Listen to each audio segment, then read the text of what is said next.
watching all these, killings and other things that are going on, and it gave me a sense of, are people going to face justice?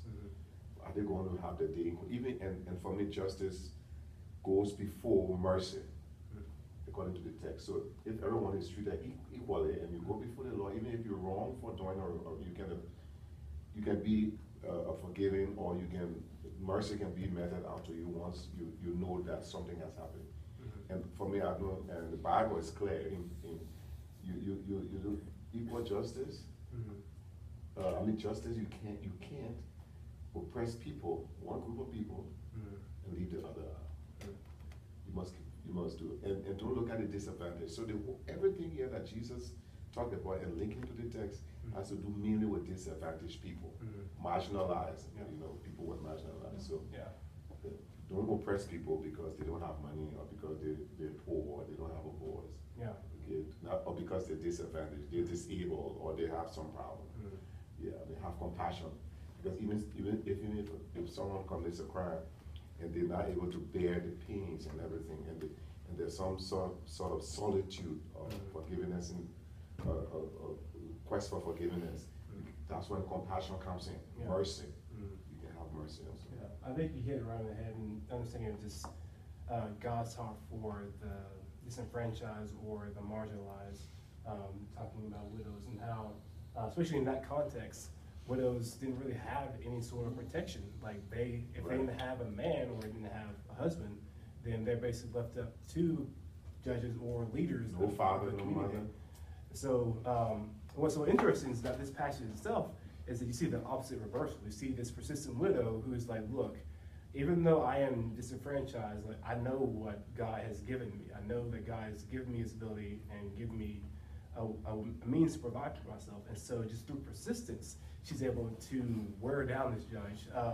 In the Greek, it talks about how the judge relenting because he's afraid, using hyperbole, of getting a black eye. And just showing you, not saying that she's actually going to hit him, but just the way of how, in pursuing that justice, we'll have to have perseverance. It will be something that we have to embody ourselves.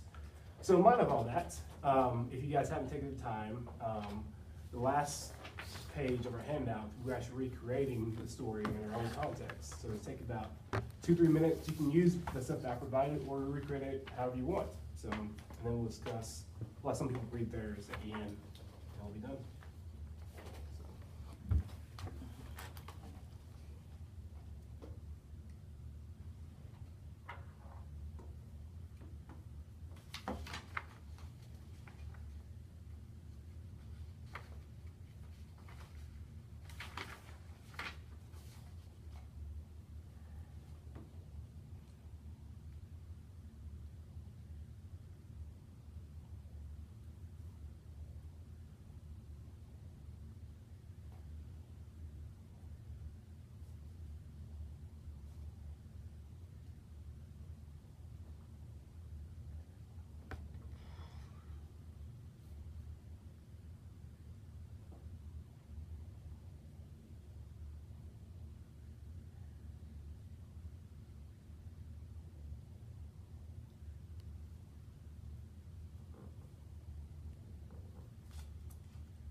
So was this help?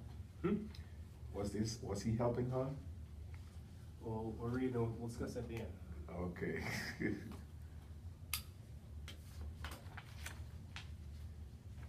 All right, everyone's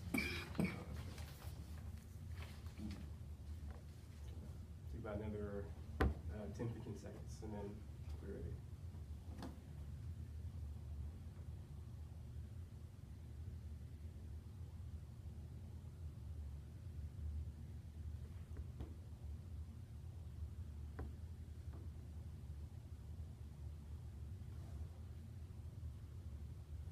Okay.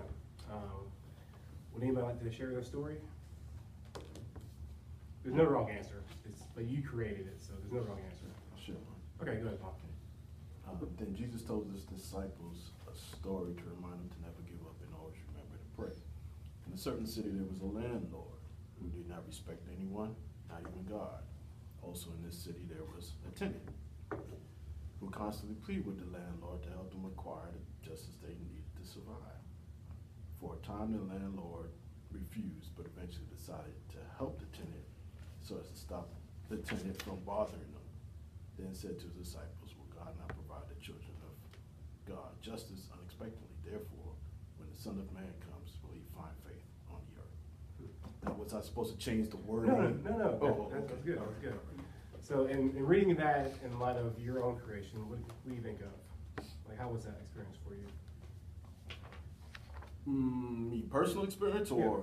Yeah, just in doing that, Well, growing up, we've, there's been situations where it's been difficult to pay the rent and things of that nature. So and I've seen situations where friends of mine had difficulty paying the rent. So you would go and plead to the landlord for some grace time to be able to get the money together to pay your rent, or plead with the landlord to come fix something in your home.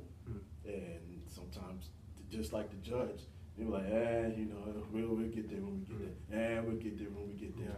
But then afterwards, you just keep pushing on and pressing on, and they'll finally come and grant whatever you're asking for. Yeah. Awesome. Thank you for sharing. Appreciate No that. problem.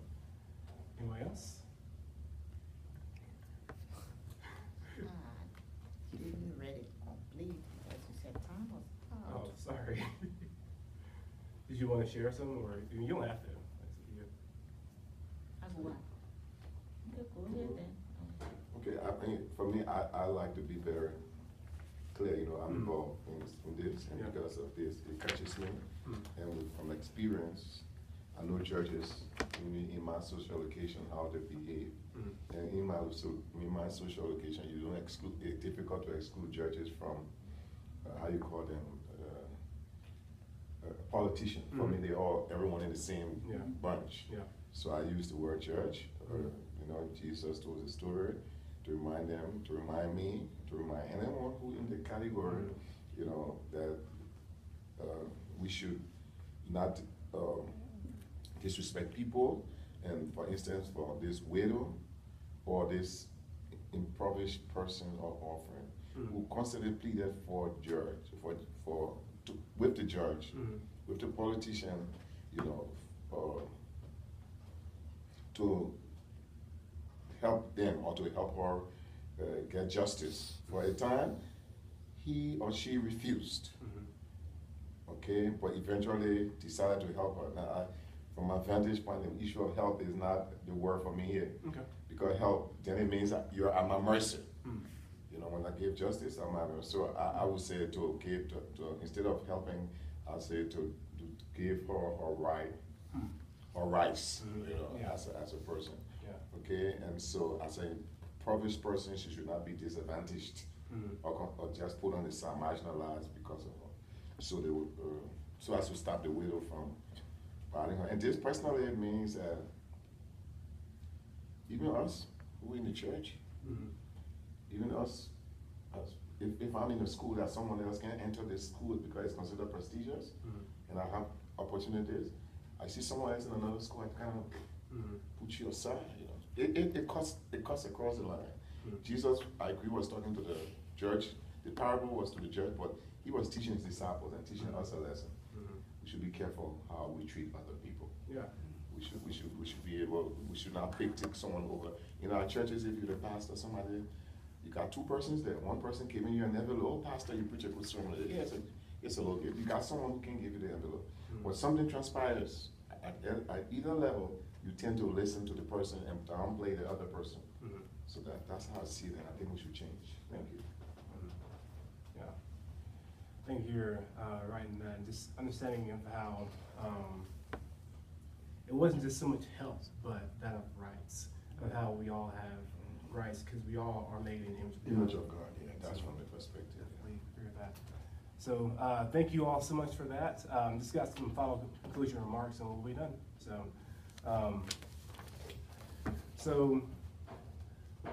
The passage says, we discovered that we must pray not lose heart. This is not as to nag God to doing what we like God to do, but because God is not like the unconcerned judge of the parable. Even in a world filled with injustice, we must remember that greater is the one who is in us than the evil injustices of the world. Does this mean that God will vindicate justice quickly?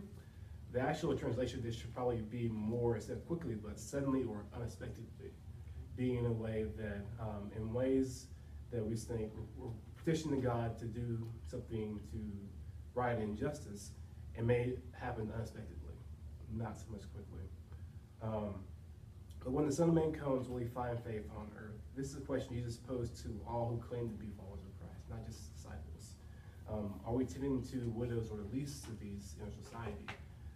Not so much giving them a helping hand, but helping them to attain the rights and the grace that we've been given as well.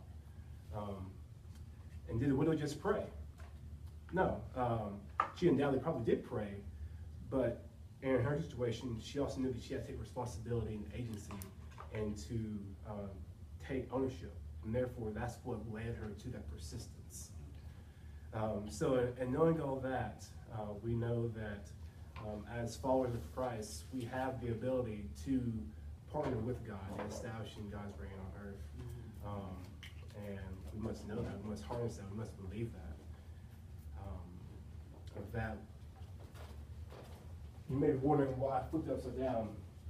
I did that because justice truly is where we meet that of the world with the grace that God has gifted us with. So the world comes up, Christ comes down, and justice is the embodiment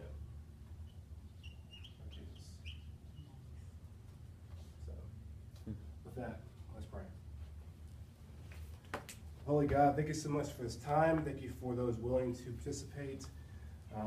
Let's be able to see with new lenses now just your justice and how you've called us to be grace-empowered followers of you, God. May we harness and understand that there is injustice in this world, but with you, who is greater than the injustices, we know that you are righting and that your kingdom will come sometime unexpectedly. We ask this and pray in your name. Amen. Amen. Thank you all. Appreciate it. All right.